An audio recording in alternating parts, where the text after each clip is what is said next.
Hamas के हमले में इजराइल में अब तक 250 लोगों की मौत, 1500 लोग जख्मी। पीएम प्रचंड ने की हमास के हमले की निंदा। बेंगलुरु में पटाखा दुकान में लगी आग, 12 लोगों की मौत, गाड़ी से पटाखे की पेटियां उतारते समय लगी आग।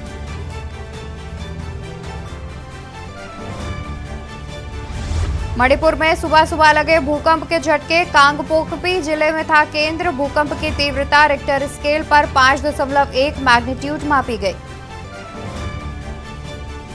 गृह मंत्री अमित शाह की 9 अक्टूबर को बड़ी बैठक, जातिगत जनगणना के बाद बीजेपी बना रही अलग प्लान। बीजेपी कामकाजी वर्ग के लोगों को अपने साथ जोड़ेगी। राजस्थान में होगा जाति आधारित सर्वेक्षण, अशोक गहलोत मंत्रिमंडल का फैसला। सामाजिक न्याय एवं अधिकारिता विभाग ने जारी किया आदेश। प्रयागराज में एशिया का सबसे बड़ा एयर शो आज, 100 से अधिक विमान हेलीकॉप्टर करेंगे प्रदर्शन। राष्ट्रपति, राज्यपाल, रक्षा मंत्री, वायुसेना चीफ बीआरस होंगे शामिल। आप देख रहे हैं की न्यूज, खबरों का सारथी।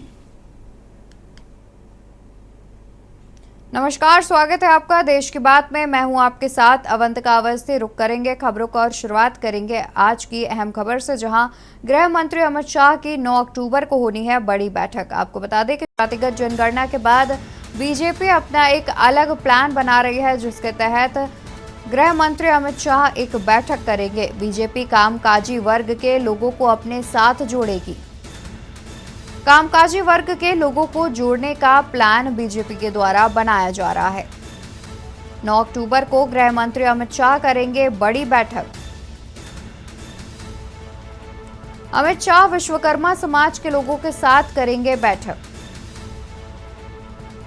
विश्वकर्मा योजना से मिलने वाले लाभ की देंगे जानकारी। गृह मंत्री विश्वकर्मा समाज के लोगों को देंगे जानकारी। विश्वकर्मा योजना से मिलने वाले लाभ की देंगे जानकारी। गृह मंत्री विश्वकर्मा समाज के लोगों को जानकारी प्रदान करेंगे। आपको बता दें कि राधा मोहन दास अग्रवाल समेत इस बैठक में कई नेता भी शामिल होंगे। साथ ही बीजेपी मुख्यालय में विस्तार में होगी बैठक। दिल्ली में स्थित बीजेपी मुख्यालय में बैठक का आयोजन किया जाएगा। 9 अक्टूबर को इस बैठक का आयोजन किया जाएगा, जिसमें केंद्रीय मंत्री अमित शाह इस बैठक में हिस्सा लेंगे। जातिगत जनगणना के बाद बीजेपी अपना एक अलग प्लान बना रही है, जिसके तहत बीजेपी कामकाजी वर्ग के लोगों को अपने साथ जोड़ने का प्लान बना रही है। बता दें कि 9 अक्टूबर को एक बड़ी बैठक आयोजित होनी है बीजेपी मुख्यालय। दिल्ली स्थित बीजेपी मुख्यालय पर यह बैठक का आयोजन होना है, जिसमें शामिल होने के लिए बैठक को करने के लिए 9 अक्टूबर को केंद्रीय गृह मंत्री अमित शाह पहुंचेंगे।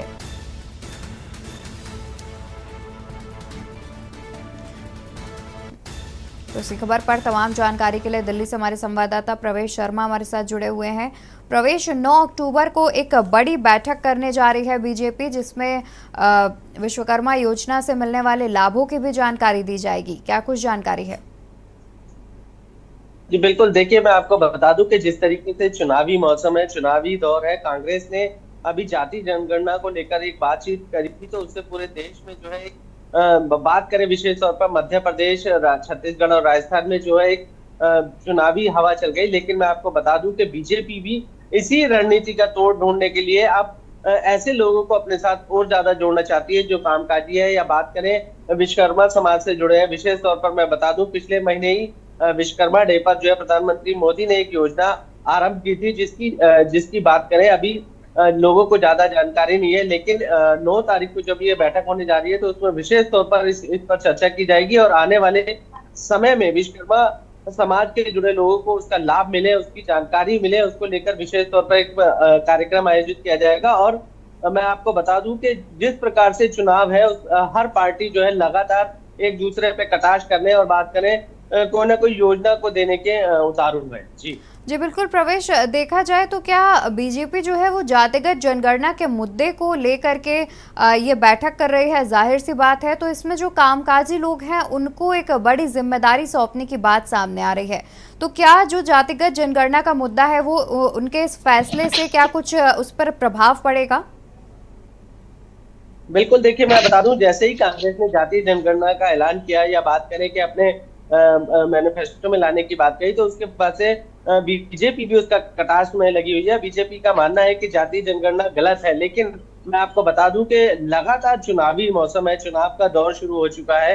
अभी 5 राज्यों में चुनाव है, उसके बाद लोकसभा का चुनाव है, तो हर पार्टी अपने आप को देश की जनता या बात करें लोगों के दिलों तक पहुंचना चाहती है, सत्ता पे राज करना चाहती है, इसीलिए इस प्रकार की योजना बनाई जाती है। और अब बीजेपी ने वो योजना बनाई है जिसको लेकर बीजेपी चाहती है कि लगातार ऐसे समाज के लोग जो कामकाजी हैं, विशेष तौर पर जो अपने कामों में ज्यादा बिजी रहते हैं, या बात करें ऐसे लोग जो विशेष तौर पर कुछ योजनाएं उनके नाम की शुरू है लेकिन उनको लाभ नहीं मिल पा रहा है या उनको जानकारी नहीं मिल पा रही है, उनको एकजुट कर कर उन्हें इस बारे में बताकर कम से कम जो है चुनावी मौसम में इस तरीके की जानकारी देकर इस चुनाव में फायदा उठाया जा सके। जी बिल्कुल प्रवेश, साथ ही इस बैठक में मुख्य तौर पर कौन कौन शामिल हो रहे हैं? केंद्रीय गृह मंत्री अमित शाह की अध्यक्षता में इस बैठक का आयोजन होना है, तो मुख्य रूप से कौन कौन से लोग इसमें मौजूद रहेंगे?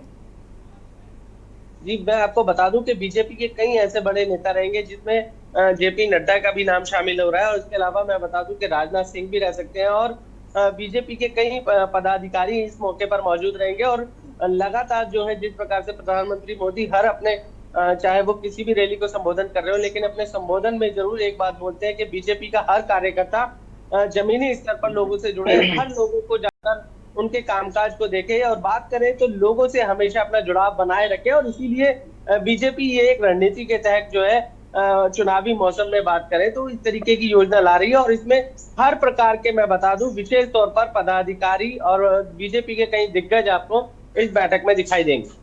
जी बिल्कुल प्रवेश, साथ ही देखा जाए तो विपक्ष जातिगत जनगणना के मुद्दे को काफी तेजी से उठा रहा है, जिसमें कि कांग्रेस ने तो ये भी कह दिया है कि वो अपने मैनिफेस्टो में इसे शामिल करेगा, और सामने आ रहा है कि कहीं ना कहीं इसकी मांग जो है वो बीजेपी के सहयोगी दल भी कर रहे हैं। तो इसको लेकर के जो बीजेपी ने ये कदम उठाया है, जिसके लिए कल बैठक का आयोजन होना है, तो क्या ये जो कदम है ये कहीं ना कहीं उनके जो सहयोगी दल है बीजेपी के, वो उनको उनके पक्ष में ला सकते हैं? देखिए, मैं आपको बता दूं कि बीजेपी के सहयोगी दल भले ही जाति जनगणना के फेवर में है, लेकिन मैं बता दूं बीजेपी एक ऐसी पार्टी है कि किसी भी नाराजगी को दूर करने के लिए तुरंत बैठक कर कहीं ना कहीं चर्चा कार्य कर या बात करें आपसी संवाद कर जो भी दूरी है उसको मिटाने की पूरी कोशिश करती है। और मैं आपको बता दूं बिहार से जातीय जनगणना की शुरुआत हुई, और उसके बाद छत्तीसगढ़ में प्रियंका गांधी ने ऐलान किया, और फिर राजस्थान के अशोक गहलोत जो मुख्यमंत्री है उन्होंने ऐलान किया। उसके बाद से जो है पूरा इंडिया गठबंधन जो है लगातार इसके फेवर में है, और बीजेपी के कुछ दल जरूर इसके फेवर में है, लेकिन मैं आपको बता दूं कि बीजेपी उनकी नाराजगी जल्दी दूर कर कहीं ना कहीं उनको मना लेगी, और जो कल की जो बैठक होगी उसमें जो विश्वकर्मा समाज के लोग हैं उनको एकजुट कर आने वाले चुनावों से पहले उनको मनाकर, विशेष तौर पर मैं आपको बता दूं बीजेपी इसमें महारत हासिल करती है, और किसी भी नाराजगी हो या बात करें किसी प्रकार की कोई दूरी है उसको खत्म करने का काम जरूर कर लेती है। जी बिल्कुल प्रवेश, शुक्रिया आपका तमाम जानकारी हमारे दर्शकों तक पहुंचाने के लिए। तो बता दें कि एक बड़ी बैठक का आयोजन कल यानी कि 9 अक्टूबर को किया जाएगा, जो कि केंद्रीय गृह मंत्री अमित शाह की अध्यक्षता में किया जाएगा। बता दें कि इस बैठक में कामकाजी वर्ग को बीजेपी अपने साथ जोड़ने के प्लान पर काम करेगी। साथ ही जातिगत जनगणना का जो मुद्दा उठ रहा है उसको लेकर के बीजेपी एक अलग तरीके से अपनी तैयारी कर रही है, जिसके तहत कल एक बड़ी बैठक होनी है, जिसमें मुख्य तौर पर जेपी नड्डा भी इस बैठक में शामिल हो सकते हैं। साथ ही बीजेपी के तमाम पार्टी कार्यकर्ता और तमाम बड़े नेतागढ़ के भी शामिल होने की बात सामने आ रही है।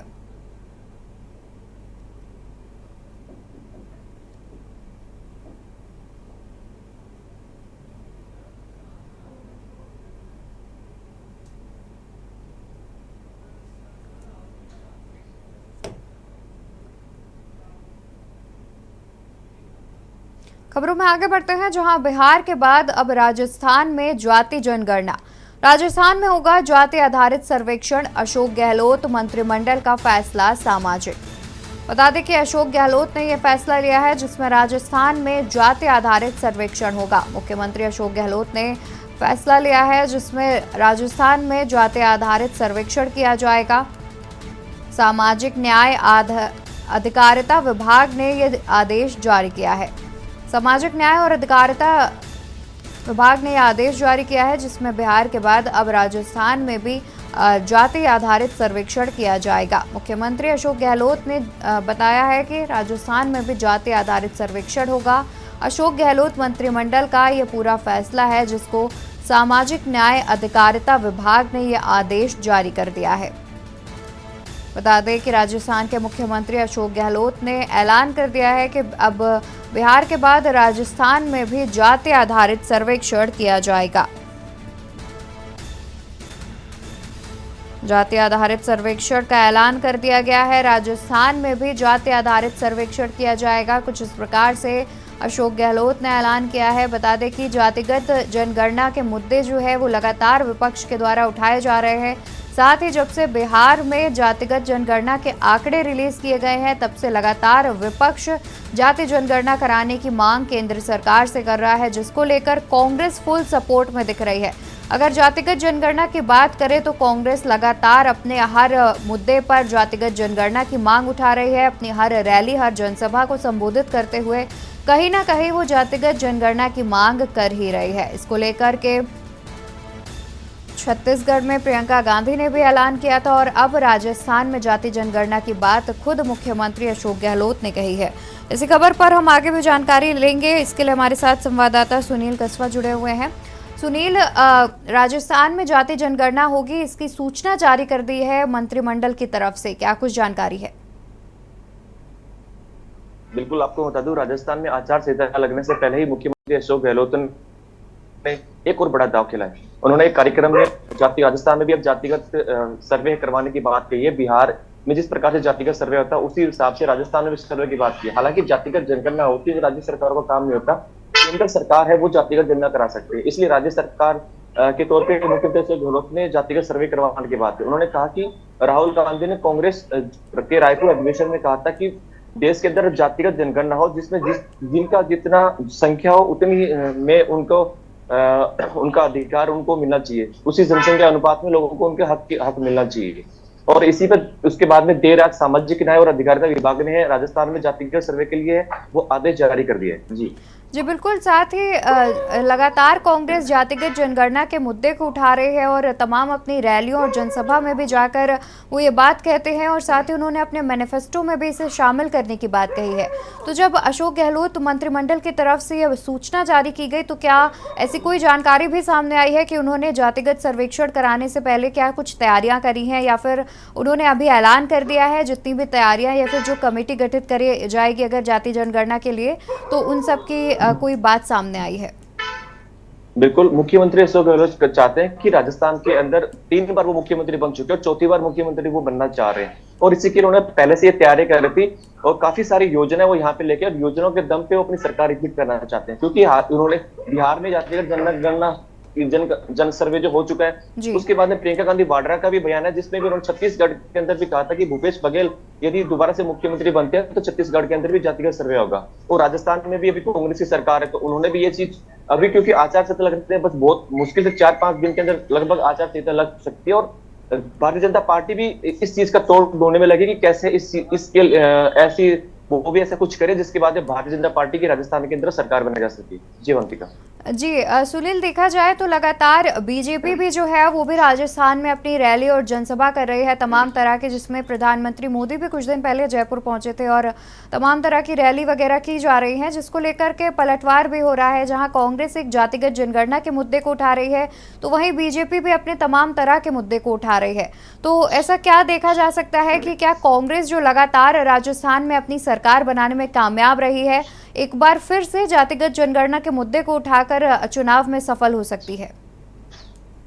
बिल्कुल, जातिगत सर्वे के आधार पे जो एक बयान आया था उसके अंदर कहा गया था कि ओबीसी SC/ST की लगभग 84% मतलब प्रियंका गांधी ने कहा था 84% पूरे देश भर के अंदर है, जो बिहार के अंदर जो आंकड़े आए थे, तो उसी के लिए ओबीसी SC/ST वर्ग के जो वोटर्स है उनको लुभाने के लिए इस प्रकार के है वो बयान भी दिए जा रहे हैं। और राजस्थान में ओबीसी का आरक्षण वो 21% है, हालांकि बात 27% की चल रही थी लेकिन वो लागू नहीं हो पाया। यदि अब जातिगत सर्वे होता है और तो लगभग राजस्थान में ओबीसी 50% से ज्यादा मिलेगी, तो क्या उसके बाद में यदि सर्वे होता है तो क्या ओबीसी को 50% आरक्षण दिया जाएगा? ये भी एक बड़ी देखने वाली बात होगी। जी बिल्कुल सुनील, शुक्रिया आपका तमाम जानकारी हम तक पहुंचाने के लिए। तो बता दें कि बिहार में जातिगत जनगणना के आंकड़े रिलीज करने के बाद से लगातार कांग्रेस भी जातिगत जनगणना की मांग कर रही है, जिसको लेकर राजस्थान के मुख्यमंत्री अशोक गहलोत ने ऐलान कर दिया है कि जाति सर्वेक्षण किया जाएगा। यहाँ रुकेंगे एक छोटे से ब्रेक के लिए, जल्द हाजिर होंगे अन्य खबरों के साथ। आप देख रहे हैं के न्यूज, खबरों का सारथी। ब्रेक से वापस आ गए हैं, रुक करते हैं खबरों का, जहां मुख्यमंत्री योगी आदित्यनाथ के उत्तराखंड दौरे का आज तीसरा दिन है। मुख्यमंत्री योगी आदित्यनाथ आज बाबा केदारनाथ के दर्शन करेंगे। बता दें कि सीएम योगी के कार्यक्रमों में आखिरी मिनट पर बदलाव हुआ था। केदारनाथ की जगह बद्रीनाथ पहुंचे थे सीएम। बता दें कि सीएम योगी के कार्यक्रम में हुआ था बदलाव, जिसके चलते केदारनाथ की जगह बद्रीनाथ धाम पहुंचे थे सीएम। उत्तर प्रदेश के मुख्यमंत्री योगी आदित्यनाथ उत्तराखंड के दौरे पर हैं, जहां पर उनके दौरे का आज तीसरा दिन है। उत्तराखंड दौरे का तीसरा दिन है आज।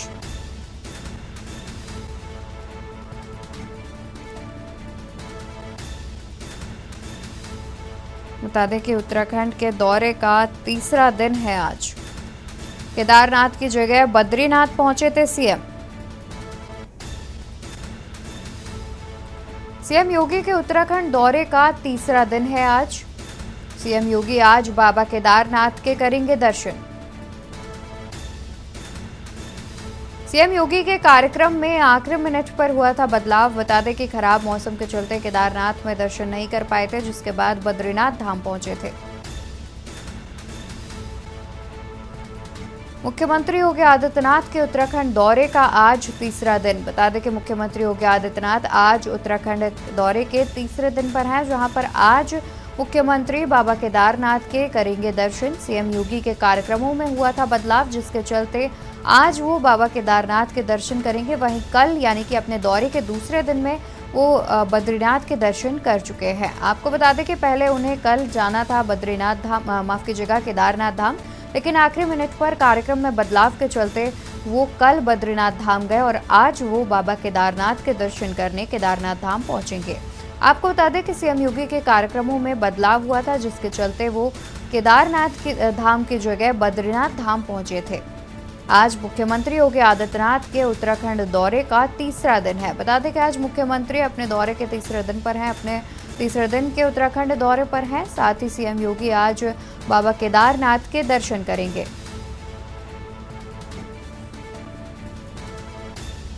तो इसी खबर पर तमाम जानकारी के लिए हमारे साथ संवाददाता अनिल राणा जुड़े हुए हैं।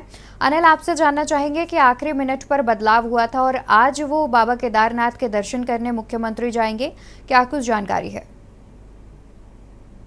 जी अवंतिका, आपको बताते चले कि जो योगी आदित्यनाथ जी है, उनका जो कल का प्रोग्राम था वो कल केदारनाथ का था, लेकिन वहाँ मौसम खराब होने के कारण ये प्रोग्राम में बदलाव किया गया और उसके बाद वो यहाँ बद्रीनाथ पहुंचे। बद्रीनाथ पहुंचने के बाद उन्होंने यहाँ जो सेना के जवान है उनका मनोबल बढ़ाया और उसके बाद वो शाम की जो आरती हुई, आरती में शामिल हुए और उसके बाद जो उनके कार्यक्रम थे उसमें शामिल हुए और काफी जोश और खरोश यहाँ पे जो भक्त और भी आए हुए थे उनमें देखने को मिला, सेना के जवानों में मिला। और उनकी जो आज की यात्रा है ये भी आगे बढ़ रही है।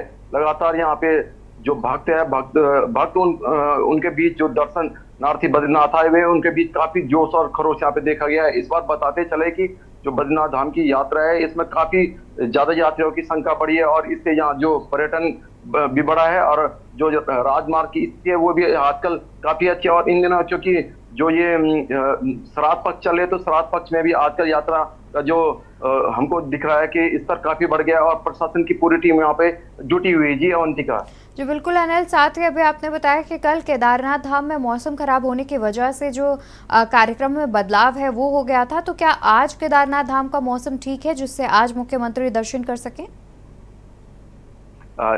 अवंतिका, ये कहना है यहाँ क्योंकि जो केदारनाथ है और बद्रीनाथ है इसमें करीबन यहाँ से करीबन 200 किलोमीटर दूर है, तो यहाँ अभी पूर्वानुमान लगाना काफी कठिन है कि वहाँ का मौसम कैसा। फिलहाल यहाँ मौसम ठीक है और कह सकते हैं कि क्योंकि सुबह के समय और जो शाम के समय है केदारनाथ में कोहरा लग जाता है और जो हेलीकॉप्टर होता है उनको उतरने में दिक्कतें आती है, विजिबिलिटी कम हो जाती है। लेकिन जो दिन का समय होता है वो सही होता है, तो दिन के समय में हम कह सकते हैं कि योगी आदित्यनाथ जी या अभी कुछ समय बाद योगी आदित्यनाथ जी केदारनाथ में उनके दर्शन करने जा सकते हैं। जी जी, साथ ही केदारनाथ धाम के दर्शन करने के बाद और कौन कौन से कार्यक्रम है मुख्यमंत्री के, क्या वो आज ही लौट सकते हैं वापस? जी जी, आपको बताते चले कि क्योंकि जो आज का उनका कार्यक्रम था बद्रीनाथ से, क्योंकि कल जो उनका कार्यक्रम था वो केदारनाथ से वहां रात्रि विश्राम के बाद बद्रीनाथ का था, और बद्रीनाथ के बाद उन्होंने आज देहरादून के लिए रवाना होना था। तो इसमें बदलाव किया गया अभी, क्योंकि उनका जो दौरा है ये केदारनाथ, बद्रीनाथ और जो अन्य कार्यक्रम है उसमें इन्होंने शामिल होना है। तो कहना अभी जल्दबाजी होगी कि किस तरह का ये कार्यक्रम बनता है और क्या कुछ अभी देखने को मिलता है। जी अवंतिका। जी बिल्कुल अनिल, जाहिर सी बात है कि मौसम का पूर्वानुमान लगाना एक बेहद कठिन चीज़ है और उस पे भी पहाड़ी इलाकों में पूर्वानुमान लगाना थोड़ा मुश्किल कार्य है। शुक्रिया आपका तमाम जानकारी हम तक पहुंचाने के लिए।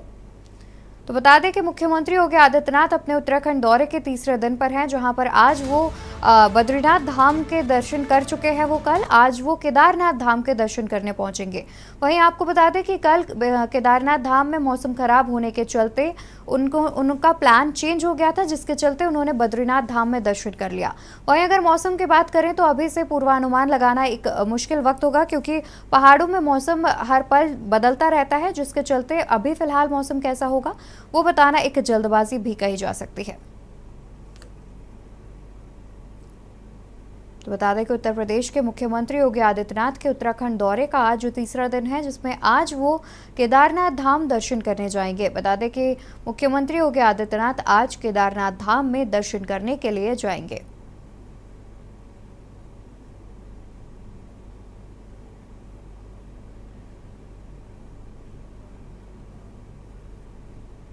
आगे बढ़ते हैं खबरों में, जिसमें प्रयागराज में एशिया का सबसे बड़ा एयर शो आज राष्ट्रपति द्रौपदी मुर्मू बतौर मुख्य अतिथि शामिल होंगी।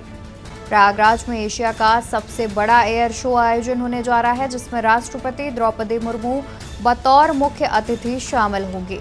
भारतीय वायुसेना दिवस के मौके पर एयर शो का आयोजन किया जाएगा। राज्यपाल आनंदीबेन पटेल, रक्षा मंत्री राजनाथ सिंह भी इस एयर शो में शामिल होंगे। आपको बता दें कि राज्यपाल भी इस एयर शो में शामिल होंगे, साथ ही रक्षा मंत्री राजनाथ सिंह भी शामिल होंगे और मुख्य अतिथि के तौर पर राष्ट्रपति द्रौपदी मुर्मू इस एयर शो में शामिल होने पहुंचेंगे। भारतीय वायुसेना के दिवस पर इस एयर शो का आयोजन किया गया है। राज्यपाल आनंदीबेन और रक्षा मंत्री राजनाथ सिंह इस एयर शो में शामिल होंगे। वायुसेना चीफ BR चौधरी भी इस कार्यक्रम में हिस्सा ले सकते हैं। बता दें कि प्रयागराज में एशिया का सबसे बड़ा एयर शो होना है आज। खबर प्रयागराज से, जहां पर एशिया का सबसे बड़ा एयर शो आज होना है। वायुसेना दिवस के अवसर पर इसका आयोजन किया गया है। भारतीय वायुसेना दिवस के मौके पर एयर शो का आयोजन किया गया है। राज्यपाल आनंदीबेन पटेल, रक्षा मंत्री राजनाथ सिंह समेत मुख्य अतिथि के तौर पर राष्ट्रपति द्रौपदी मुर्मू शामिल होंगे। आपको बता दें कि इस कार्यक्रम में मुख्य तौर पर राष्ट्रपति द्रौपदी मुर्मू शामिल होंगे। उनके अलावा राज्यपाल आनंदीबेन पटेल और रक्षा मंत्री राजनाथ सिंह भी शामिल होने पहुंचेंगे। आपको बता दें कि प्रयागराज में एशिया का सबसे बड़ा एयर शो होना है, जिसमें भारतीय वायुसेना दिवस के अवसर पर एयर शो का आयोजन किया गया है। इस कार्यक्रम में शामिल होने के लिए राष्ट्रपति, राज्यपाल और रक्षा मंत्री पहुंचेंगे। बता दें कि राष्ट्रपति द्रौपदी मुर्मू मुख्य अतिथि के तौर पर इस कार्यक्रम में शामिल होंगी। वहीं राज्यपाल आनंदीबेन पटेल और रक्षा मंत्री राजनाथ सिंह भी इस कार्यक्रम का हिस्सा होंगे। बता दें कि प्रयागराज में एशिया का सबसे बड़ा एयर शो, प्रयागराज में एशिया का सबसे बड़ा एयर शो, जिसमें मुख्य अतिथि के तौर पर राष्ट्रपति द्रौपदी मुर्मू शामिल होंगे। भारतीय वायुसेना दिवस के अवसर पर शौर्य प्रदर्शन किया जाएगा। प्रयागराज में इसका आयोजन होगा, जो कि एशिया का सबसे बड़ा एयर शो बताया जा रहा है। इसमें वायुसेना चीफ BR चौधरी भी हिस्सा ले सकते हैं और मुख्य अतिथि के तौर पर राष्ट्रपति द्रौपदी मुर्मू पहुंचेंगी। उनके अलावा राज्यपाल आनंदीबेन पटेल, रक्षा मंत्री राजनाथ सिंह, तमाम बड़े और दिग्गज नेता शिरकत कर सकते हैं।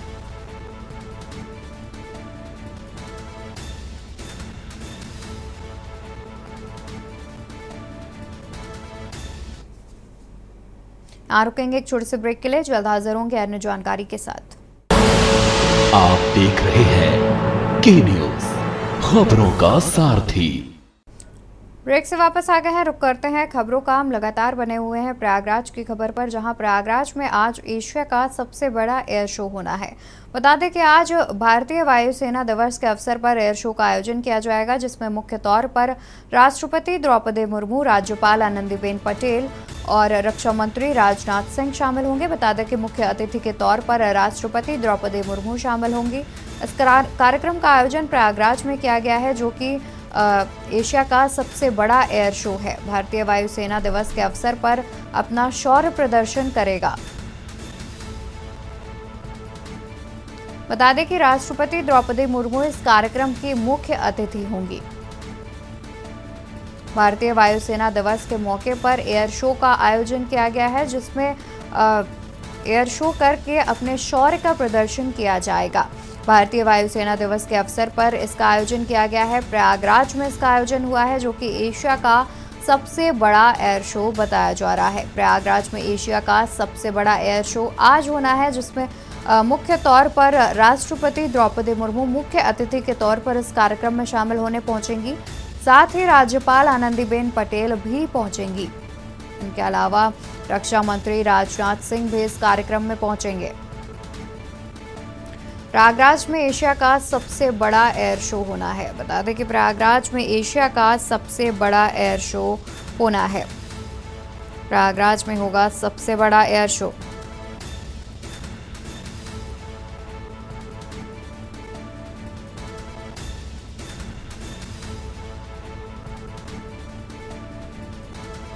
इस खबर पर तमाम जानकारी के लिए प्रयागराज से हमारे संवाददाता राहुल मिश्रा हमारे साथ जुड़े हुए हैं।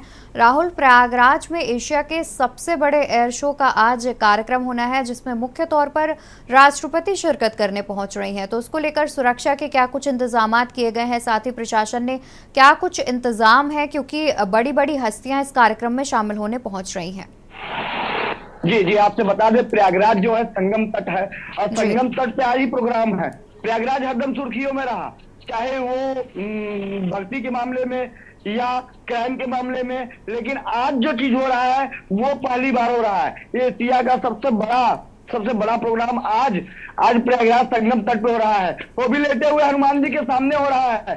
और वहां पर आपसे बता, सुविधा की बताए, जो सुरक्षा है, सुरक्षा 4 चौकन्ने है। और उसके बाद जो अधिकारी है, वो अधिकारी कल से लगे हैं और डीएम यहाँ खुद भी अच्छा कर रहे हैं। डीएम और कमिश्नर रवि शर्मा और एसएसपी और डीसीपी तक यहाँ पे चारों तरफ से छावनी बनाए हुए हैं। आपसे बता दें, साफ सफाई से लेकर के प्रशासनिक अमला तक सब चौकन्ने है। और उसके बाद यहाँ जहाँ मौके पर है, वहां पे जो जैमर की है, जैमर तक लगा दिए हैं। और पीछे आपको दिखाएंगे कि प्रशासनिक अमला किस तरह से वहां पे पूरी छावनी बनाए हुए है।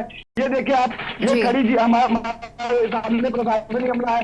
साफ सफाई इधर देखिए, साफ सफाई कल से ही हो रही है। और जो आने जाने वाले हैं वो अभी आज जो, क्योंकि जो चल रहा है, प्रतिपक्ष चल रहा है, उसमें लोग वहां के जाने में और आने में कोई दिक्कत नहीं, सब आ जा रहे हैं। और जो आज का जो प्रोग्राम है, ये पूरे प्रयागराज नहीं, आस पास के जो जिले हैं, सब जिले के आदमी आज यहाँ पर लोग देखने आ रहे हैं कि प्रयागराज जो 82 मतलब 82 जिलों में ये ऐसा जिला है जिसमें आगे एयर शो का जो प्रोग्राम है वो होने वाला है। उसे देखने के लिए कल से ही लोग बाग यहाँ आए हुए हैं। बिल्कुल राहुल, जाहिर सी बात है कि एशिया का सबसे बड़ा एयर शो प्रयागराज में हो रहा है, तो अलग जो आसपास के जिले हैं उनसे भी लोग उस एयर शो को देखने के लिए पहुंच रहे होंगे। राहुल, ये भी जानना चाहेंगे कि राष्ट्रपति द्रौपदी मुर्मू पहुंच रही हैं, राज्यपाल आनंदीबेन पटेल और रक्षा मंत्री राजनाथ सिंह समेत तमाम जो बड़े दिग्गज नेता हैं वो इस एयर शो में शामिल होने पहुंच रहे हैं, तो उनको लेकर के सुरक्षा के काफी कुछ इंतजामात जो हैं वो जाहिर तौर पर किए गए होंगे प्रशासन के द्वारा। तो क्या कोई रूट भी डाइवर्ट किया गया है, और अगर रूट डाइवर्जन किया गया है तो क्या कुछ ऐसे भी रूट्स हैं जिन्हें बंद किया गया है, जिनसे आम जन जो है वो नहीं आ जा सकते हैं? और अगर ऐसा है तो उनके जो आम जन को दिक्कतों का सामना ना करना पड़े, इसके लिए क्या कुछ फैसले लिए गए हैं?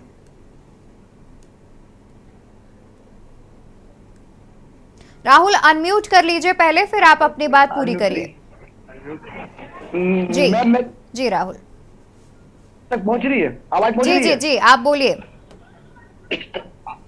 जी, आपसे बता दें कि यहाँ पे जो रूट डाइवर्जन के तो बताया जा रहा है जिस रूट से उनका प्रोग्राम, मतलब जो नेता जैसे आने वाले हैं, जी। जो बड़े बड़े दिग्गज नेता हैं और आसपास के जो जैसे कि विधायक, सांसद, नंदी, जो यहाँ के लोकल नेता हैं, वो सब यहाँ पे आने वाले हैं। तो उनकी जो रास्ता है, जो उनका रूट है, उसे छोड़ करके आने जाने में कोई दिक्कत नहीं है। लेकिन जो जैसे एम्बुलेंस है और जो नहाने वाले हैं, क्योंकि संगम तट पे प्रोग्राम है, संगम तट पे आने जाने वालों के लिए अलग से व्यवस्था किए हैं।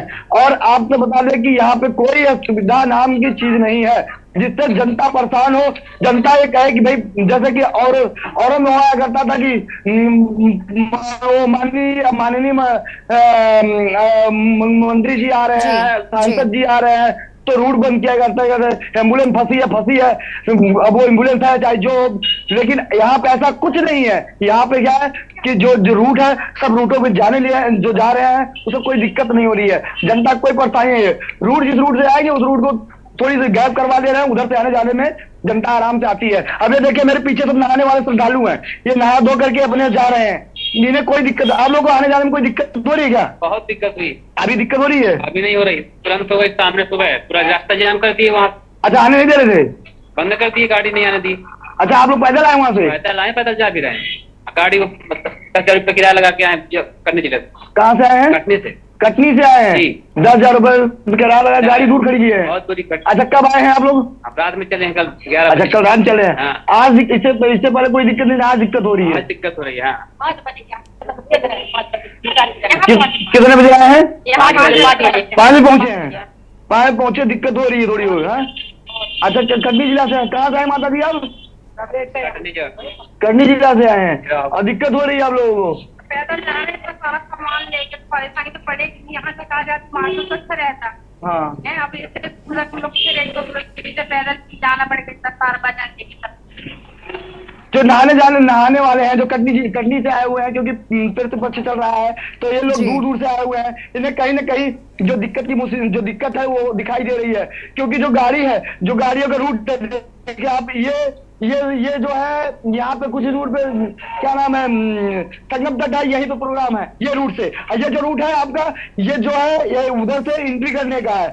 ये एंट्री करने का, तो कहीं ना कहीं जो सुविधा है, असुविधा दिखाई दे रही है। इससे पहले कोई दिक्कतें नहीं है। ये देखिए, बैरिक लगा दिया गया है। जी बिल्कुल राहुल, देखा जा सकता है। और साथ ही जैसा कि पितर पक्ष चल रहा है, तो उसको लेकर के लोग संगम तट पर गंगा स्नान करने भी पहुंचते हैं। और साथ ही आज एयर शो का आयोजन किया गया है और राष्ट्रपति समेत तमाम जो बड़े दिग्गज नेता हैं वो शामिल होने पहुंच रहे हैं। तो जाहिर तौर पर कुछ ना कुछ रूट डाइवर्जन और ऐसी सुविधाएं की गई हैं कि जिससे आम जन को परेशानी ना हो, लेकिन फिर भी कहीं ना कहीं धरातल पर आम जन को परेशानी हो रही है। शुक्रिया आपका तमाम जानकारी हम तक पहुंचाने के लिए। तो बता दें कि प्रयागराज में आज एशिया का सबसे बड़ा एयर शो होना है, जिसमें मुख्य तौर पर राष्ट्रपति द्रौपदी मुर्मू मुख्य अतिथि के तौर पर पहुंचेंगी। साथ ही राज्यपाल आनंदीबेन पटेल और रक्षा मंत्री राजनाथ सिंह भी पहुंचेंगे। आगे बढ़ेंगे खबरों में, उससे पहले यहाँ रुकेंगे एक छोटे से ब्रेक के लिए। आप देख रहे हैं के न्यूज, खबरों का सारथी। ब्रेक से वापस आ गए हैं, रुक करते हैं खबरों का। खबर राजधानी दिल्ली से है, जहां महिला पहलवान से यौन शोषण के आरोप का मामला है। बता दें कि राउज एवेन्यू कोर्ट में आज इस मामले पर सुनवाई पूरी हो गई है। राउज एवेन्यू कोर्ट में आज की सुनवाई पूरी हो गई है। अगली सुनवाई 16 अक्टूबर को दोपहर 12:30 बजे की जाएगी। इसी खबर पर तमाम जानकारी के लिए दिल्ली से हमारे संवाददाता प्रवेश शर्मा हमारे साथ जुड़े हुए हैं। प्रवेश, आज यौन शोषण मामले पर सुनवाई जो है वो पूरी हो चुकी है और अगली सुनवाई 16 अक्टूबर को की जाएगी। क्या कुछ जानकारी है?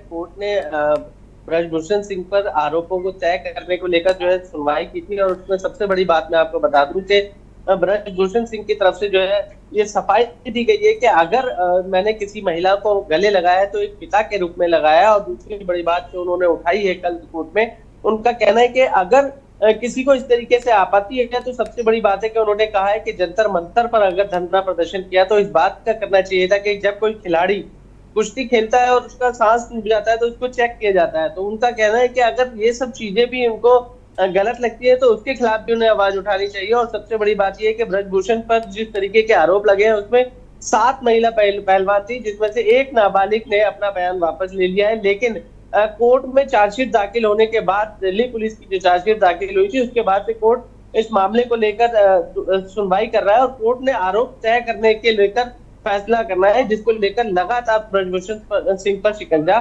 कसता हुआ नजर आ रहा है। जी, साथ ही जो ब्रजभूषण सिंह के वकील हैं उनके द्वारा कहा गया है कि उन्होंने आरोप लगाया है कि शिकायतकर्ता ने अपना बयान बदला है। तो इस प्रकार की क्या जानकारी सामने आ रही है कि किसने अपना बयान बदला है या फिर ऐसी कोई भी जानकारी सामने आ रही है? जी बिल्कुल, देखिए मैं आपको बता दूं कि 7 में से एक महिला पहलवान जो है वो नाबालिग थी और उसका नाबालिग बयान दर्ज हुआ था। तो अब नाबालिग के रूप में वो जो है पॉस्को एक्ट में जाना था ब्रजभूषण के ऊपर, लेकिन बात करें तो बाद में उसी महिला पहलवान ने अपना बयान बदल लिया और दिल्ली पुलिस की तरफ से कहा गया कि वो नाबालिग नहीं है, वो बालिग है, तो इसलिए पॉस्को एक्ट जो है बनता ही नहीं है। लेकिन सवाल ये है कि जब दिल्ली पुलिस ने बयान दर्ज किया था और उसके बाद पॉस्को एक्ट भी लगा दिया था, लेकिन बाद में अपने ही बयान को दिल्ली पुलिस ने भी बदला और महिला पहलवान ने भी बदला। तो कहीं ना कहीं कोर्ट जो है इस बात की जानकारी या ये कहीं इसी पर सुनवाई कर रहा था और कोर्ट का मानना है कि अगर ऐसा कुछ हुआ है तो उसमें क्या तथ्य है, सबूत की बात है। लेकिन मैं आपको बता दूं कि WFI के पूर्व अध्यक्ष हैं ब्रजभूषण सिंह और इन्हीं का सहयोगी एक विनोद है, जिसको दिल्ली पुलिस ने आरोपी बनाया है। बात करें कि वो भी इस मामले में जो है कहीं ना कहीं संदिग्ध घेरे में शामिल है। जी, तो जाहिर सी बात है अब इस मामले की अगली सुनवाई 16 अक्टूबर को रखी गई है। तो क्या लगता है कि इस केस में उनको राहत मिल सकती है या फिर अभी भी शिकंजा कसता नजर आ रहा है? देखिए मैं आपको एक बात तो स्पष्ट तौर पे बता दूं कि अभी सुनवाई कोर्ट में है। मामला जब कोर्ट में होता है तो कुछ भी कहना अनुचित होता है, लेकिन मैं आपको बता दूं कि दलीलों की बात करें तो दलीलें दोनों तरफ से चल रही है। ब्रजभूषण के वकील जो है ब्रजभूषण के पक्ष में कई प्रकार की दलीलें दे चुके हैं। जैसे मैंने पहले बताया कि उन्होंने सबसे बड़ी बात ये दलील कर रखी थी कि अगर कोई भी अगर पहलवान कुश्ती लड़ रहा है और कुश्ती में जब खिलाड़ी जब आउट होने की नौबत पे आता है तो उसको सांस चेक किया जाता है कि उसका सांस टूट तो नहीं गया या चल रहा है। तो इस प्रकार की जो पूरी योजना है या बात करें कि उसको बंद करने की मांग तक उन्होंने कल कोर्ट में रखी। उनका कहना है कि अगर सांस चेक करना है तो किसी न किसी को छूना होगा और छूने से अगर इतना बड़ा आरोप लगता है या ये कहे दिक्कत होती है तो उसको जो है खेल की योजना से बाहर ही कर देना चाहिए। और दूसरी बड़ी बात यह है कि महिला पहलवानों की तरफ से वकील ने साफ तौर पर कहा कि देखिए छुआ जो गया है वो गलत नीति से गया है और उसमें कहीं ना कहीं जितने भी ये महिला पहलवान आरोप लगा रहे हैं वो कहीं ना कहीं कुछ ऐसी बात जरूर हुई थी जिसको लेकर इन्होंने आरोप लगाए हैं। जी बिल्कुल प्रवेश, जाहिर सी बात है कि कुछ ना कुछ तो बात हुई होगी। साथ ही उनके वकीलों ने भी कई बातें अपनी रखी हैं जिसमें उन्होंने ये भी कहा है कि अगर सांस इस तरीके से सांस चेक करने के लिए छूना गलत है तो फिर इस नियम को ही बदल देना चाहिए। शुक्रिया आपका तमाम जानकारी हम तक पहुंचाने के लिए। तो बता दें कि ब्रजभूषण शरण सिंह के मामले पर सुनवाई हुई है जिस पर अगली सुनवाई जो है वो अब 16 अक्टूबर को की जाएगी। अगली सुनवाई 16 अक्टूबर के दोपहर 12:30 बजे की जाएगी। आगे बढ़ते हैं जिसमें क्रिकेट विश्व कप 2023 में भारत की पहली भिड़ंत होनी है आज। खबर नई दिल्ली से, जहां क्रिकेट विश्व कप 2023 में भारत की पहली भिड़ंत होनी है आज। चेन्नई में ऑस्ट्रेलिया के खिलाफ शुरू होगा अभियान। चेन्नई में ऑस्ट्रेलिया के खिलाफ शुरू होगा अभियान। चेपाक स्टेडियम में दोपहर 2 बजे से शुरू होगा मैच। बता दें कि दोपहर 2 बजे से मैच शुरू किया जाएगा। मैच में दोनों देशों के लिए बारिश बन सकती है विलन। चेन्नई में ऑस्ट्रेलिया के खिलाफ शुरू होगा अभियान। चेपाक स्टेडियम में दोपहर 2 बजे से शुरू होगा मैच। मैच में दोनों देशों के लिए बारिश बन सकती है विलन। मैन इन ब्लू कंगारुओं से लोहा लेने को पूरी तरह से तैयार। खबर बता दें, जहां क्रिकेट विश्व कप 2023 में भारत की पहली भिड़ंत है आज। इसी खबर पर तमाम जानकारी के लिए हमारे साथ संवाददाता प्रवेश शर्मा जुड़े हुए हैं। प्रवेश, आज विश्व कप का पहला मैच है जो कि चेन्नई में खेला जाएगा, क्या कुछ जानकारी है? तो बिल्कुल, देखिए सबसे पहले तो मैं बता दूं कि क्रिकेट एक ऐसा खेल है जो भारत के देश के निवासियों की जो है रग रग में बसता है। और मैं बता दूं कि क्रिकेट को लेकर भारत में ज्यादा लोकप्रियता है और विशेष तौर पर मैं बता दूं कि जब वर्ल्ड कप शुरुआत होती है, वर्ल्ड कप का मैच आज शुरू होते हैं तो उसको लेकर तो भारत में कहीं ना कहीं कई प्रकार की योजना भी बनाई जाती है। मैं आपको बता दूं कि आज भारत का ऑस्ट्रेलिया के साथ पहला मैच होने जा रहा है, लेकिन विश्व कप में हमेशा भारत और भारत के निवासियों की बात करें तो वो भारत और पाकिस्तान का मैच देखने में ज्यादा इंटरेस्टेड होते हैं। लेकिन लगातार मैं बता दूं कि आज जो है भारत और ऑस्ट्रेलिया का मैच होगा। ये भारत का वर्ल्ड कप में पहला मैच है और निगाहें सबकी जो है भारत पर टिकी हुई है, क्योंकि भारत में सबसे ज्यादा क्रिकेट को पसंद किया जाता है। भारत के लोग चाहते हैं कि भारत हर मैच को जीते, इंडिया कोई भी मैच ना हारे। और सबसे बड़ी बात यह है कि आज का जो मैच होने जा रहा है इसमें जो है कहीं ना कहीं बादल मंडराए हुए हैं बारिश के, और अगर बारिश होती है तो ये मैच रद्द भी हो सकता है। लेकिन अगर मैच होगा तो पूरे देश की निगाहें इस मैच पर टिकी हुई है, क्योंकि ये मैच बड़े महत्वपूर्ण है। वर्ल्ड कप का मैच है और वर्ल्ड कप में एक एक मैच बड़ा महत्वपूर्ण गिना जाता है। जी बिल्कुल प्रवेश, साथ ही अभी वर्ल्ड कप शुरू होने से पहले जानकारी सामने आई थी कि जो वर्ल्ड कप की टिकट्स हैं उन्हें ब्लैक में बेचा जा रहा है, तो क्या इस प्रकार की अभी भी कोई जानकारी सामने आ रही है या फिर इस पर प्रशासन ने कोई कड़ा एक्शन लिया है? बिल्कुल, देखिए मैं आपको बता दूं कि मैंने पहले ही बताया कि लोकप्रियता भारत में क्रिकेट की ज्यादा है, तो जब भी मैच शुरू होता है, विशेष तौर पर वर्ल्ड कप मैच शुरू होता है, तो उसकी टिकट की ब्लैकमेलिंग होनी शुरू हो जाती है। और अभी हमने हाल में देखा था कि खुद विराट कोहली और अनुष्का शर्मा का बयान आया था कि कई लोग उनसे संपर्क कर रहे हैं कि उनको पास दिला दे या टिकट दिला दे। और कई लोगों की, अनुष्का शर्मा ने इस पे विशेष तौर पर मीडिया को बताया है कि कई लोग तो यहाँ तक कह रहे हैं कि जितना भी पैसा लगे लेकिन टिकट का अरेंज करा दीजिए। तो इसको लेकर कहीं ना कहीं जो है जो खेल की लोकप्रियता है उसको देखते हुए जो है कई प्रकार के लोग, या बात करें ऐसे लोग भी सक्रिय हो जाते हैं जिनको लगता है कि जो लोग मैच देखने के लिए जाएंगे या मैच के दीवाने हैं तो वो हर कीमत पर टिकट लेंगे और टिकट लेकर मैच देखेंगे, और इसी बात का फायदा ऐसे लोग उठाते हैं। और लगातार बात करें तो वैसे पुलिस की नजर जो है ऐसे लोगों पर, ऐसे गिरोह पर बनी हुई है, लेकिन उसके बावजूद कहीं ना कहीं ऐसी खबरें जरूर आ रही है कि टिकट ब्लैकमेलिंग हो रहा है। और ज्यादा से ज्यादा मैं बता दूं कि कुछ लोग ऐसे हैं कि टिकट मैच देखने के लिए हर कीमत अदा करने के लिए भी तैयार है। जी बिल्कुल प्रवेश, जाहिर सी बात है कि भारत में क्रिकेट का एक अलग ही उत्साह देखने को मिलता है और क्रिकेट को एक त्योहार के रूप में मनाया जाता है, विशेष तौर पर जब वो वर्ल्ड कप हो। शुक्रिया आपका तमाम जानकारी हम तक पहुंचाने के लिए। तो बता दें कि आज पहला विश्व कप मैच है जो कि खेला जाएगा चेन्नई में। आज भिड़ंत होगी, भारत की पहली भिड़ंत है आज, जो कि चेन्नई में दोपहर 2 बजे खेला जाएगा। रुकेंगे एक छोटे से ब्रेक के लिए, जल्द हाजिर होंगे अन्य खबरों के साथ। आप देख रहे हैं के न्यूज, खबरों का सारथी। ब्रेक से वापस आ गए हैं, रुक करते हैं खबरों का, जहां यूपी में एक दिन में बने 6.63 लाख आयुष्मान कार्ड। यूपी में एक दिन में बने करीब 6,63,000 आयुष्मान कार्ड। एमपी के बाद यूपी में बन सकता है रिकॉर्ड। बता दें कि एमपी में अब तक 3,69 करोड़, माफ कीजिएगा, उत्तर प्रदेश में अब तक 3,63 आयुष्मान कार्ड बने हैं। वहीं एमपी के बाद यूपी में बन रहे हैं सबसे तेजी से कार्ड। बता दें कि एमपी में अब तक 3,69 आयुष्मान कार्ड बनाए जा चुके हैं। उत्तर प्रदेश में अब तक 3,63 आयुष्मान कार्ड बने हैं। वहीं छत्तीसगढ़ में अब तक 2,03 आयुष्मान कार्ड बनाए गए हैं।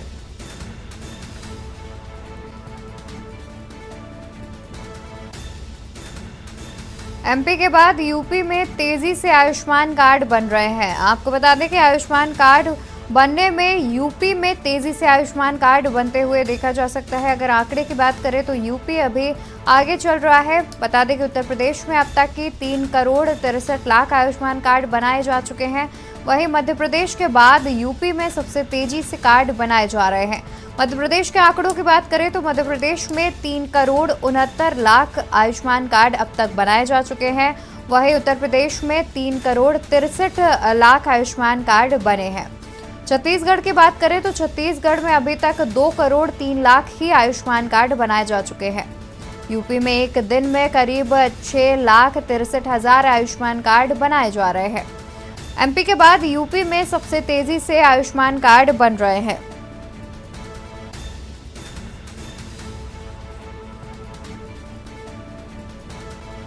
बता दें कि उत्तर प्रदेश में अब तक 3,63 आयुष्मान कार्ड बनाए गए हैं। मध्य प्रदेश के बाद से उत्तर प्रदेश में सबसे तेजी से आयुष्मान कार्ड बनाने का आंकड़ा सामने आ रहा है, जहां पर मध्य प्रदेश में 3,69 आयुष्मान कार्ड बने हैं। तो वहीं अगर बात करें उत्तर प्रदेश की तो उत्तर प्रदेश में अब तक 3,63 आयुष्मान कार्ड बने हैं। आपको बता दें कि छत्तीसगढ़ के आंकड़े भी सामने आए हैं, जिसमें छत्तीसगढ़ में अब तक 2 करोड़ 3 लाख आयुष्मान कार्ड बनाने की बात सामने आ रही है। खबर राजधानी से बता रहे हैं, जहां पर उत्तर प्रदेश में भी तेजी से आयुष्मान कार्ड बनते हुए देखे जा रहे हैं। बता दें कि मध्य प्रदेश के बाद से उत्तर प्रदेश में भी आयुष्मान कार्ड बनने में तेजी देखी जा रही है। खबर फर्रुखाबाद से, जहां पर जमीन विवाद की सूचना पर पहुंची पुलिस के साथ महिला प्रधान के देवर से ने पुलिस से की अभद्रता। बता दें कि पुलिस के साथ महिला प्रधान के देवर ने पुलिस से अभद्रता की। महिला प्रधान के दबंग देवर ने पुलिस के साथ अभद्रता कर पुलिस को दी धमकी। पुलिस से अभद्रता करने का सोशल मीडिया पर वीडियो वायरल हो रहा है। दबंगों को पुलिस का कोई भी खौफ नहीं रह गया है। जिस तरह से महिला प्रधान के देवर की दबंगई सामने आई है, उससे साफ नजर आ रहा है कि दबंगों में किसी भी प्रकार का पुलिस का कोई खौफ नहीं रह गया है। दबंग बदमाशों पर और पुलिस लगाम लगाने की कोशिश कर रही है, उसके बावजूद ये घटनाएं रुकने के नाम नहीं ले रही हैं। इस तरह के तमाम मामले सामने आते रहते हैं। बता दें कि जमीन विवाद की सूचना पर पुलिस पहुंची थी, जिसके बाद महिला प्रधान के देवर ने पुलिस से अभद्रता की। महिला प्रधान के दबंग देवर ने पुलिस के साथ अभद्रता करते हुए दी है धमकी। वहीं पुलिस से अभद्रता करने का सोशल मीडिया पर वीडियो भी वायरल हो रहा है। आगे बढ़ते हैं, बात करते हैं अयोध्या की, जहां राम जन्मभूमि तीर्थ क्षेत्र ट्रस्ट की बैठक संपन्न हो गई। राम मंदिर ट्रस्ट की बैठक में 18 बिंदुओं पर चर्चा की गई है। बता दें कि राम मंदिर ट्रस्ट की बैठक में 18 बिंदुओं पर चर्चा की गई है। राम भक्तों को सुविधा दिए जाने पर भी मंथन किया गया है। आपको बता दें कि राम मंदिर ट्रस्ट की बैठक में कई बिंदुओं पर चर्चा की गई है, जिसमें 10 करोड़ परिवारों तक रामलला की तस्वीरें पहुंचाई जाएंगी। आपको बता दें कि राम जन्मभूमि तीर्थ क्षेत्र ट्रस्ट की बैठक संपन्न हुई है। खबर हम आपको अयोध्या से बता रहे हैं, जहां पर राम मंदिर ट्रस्ट की बैठक में 18 बिंदुओं पर चर्चा हुई है। राम भक्तों को सुविधा दिए जाने को लेकर हो रहा है मंथन। 10 करोड़ परिवारों तक रामलला की तस्वीर पहुंचाई जाएगी। वहीं आपको बता दें कि करीब 10 करोड़ परिवारों तक रामलला की तस्वीरें पहुंचाई जाएंगी। राम जन्मभूमि क्षेत्र की बैठक संपन्न हो गई है।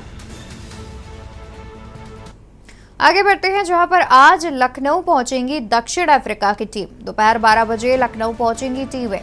आपको बता दें कि दक्षिण अफ्रीका की टीम आज दोपहर 12 बजे तक लखनऊ पहुंच जाएंगी। विश्व कप क्रिकेट के लीग मुकाबले में ऑस्ट्रेलिया से होगी दक्षिण अफ्रीका के भिड़ंत। विश्व कप क्रिकेट के लीग मुकाबले में ऑस्ट्रेलिया से होगी भिड़ंत। सोमवार को पहुंचेगी ऑस्ट्रेलिया की टीम। सोमवार यानी कि 9 अक्टूबर को पहुंचेगी ऑस्ट्रेलिया की टीम। खिलाड़ियों के स्वागत की तैयारियां पूरी कर ली गई हैं। बता दें कि विश्व कप का आगाज आज से हो गया है, जहां पर आज पहला विश्व कप मैच चेन्नई में खेला जाएगा, जिसके बाद दक्षिण अफ्रीका की टीम भी दोपहर करीब 12 बजे तक लखनऊ पहुंच जाएगी, जिसको लेकर खिलाड़ियों के स्वागत की तैयारियां पूरी तरह से पूरी कर ली गई हैं। लखनऊ एयरपोर्ट से निकलकर होटल हयात पहुंचेंगे खिलाड़ी। आज लखनऊ पहुंचेंगी दक्षिण अफ्रीका की टीम। दोपहर 12 बजे तक लखनऊ पहुंचेंगी दक्षिण अफ्रीका की टीम। बता दें कि विश्व कप लीग मुकाबले के लिए दक्षिण अफ्रीका पहुंचेगी। विश्व कप क्रिकेट के लीग मुकाबले में ऑस्ट्रेलिया से भिड़ंत होगी दक्षिण अफ्रीका की। वहीं बात करें ऑस्ट्रेलिया की, तो सोमवार को ऑस्ट्रेलिया की टीम पहुंचेगी लखनऊ। विश्व कप क्रिकेट के लीग मुकाबले में ऑस्ट्रेलिया से होनी है भिड़ंत।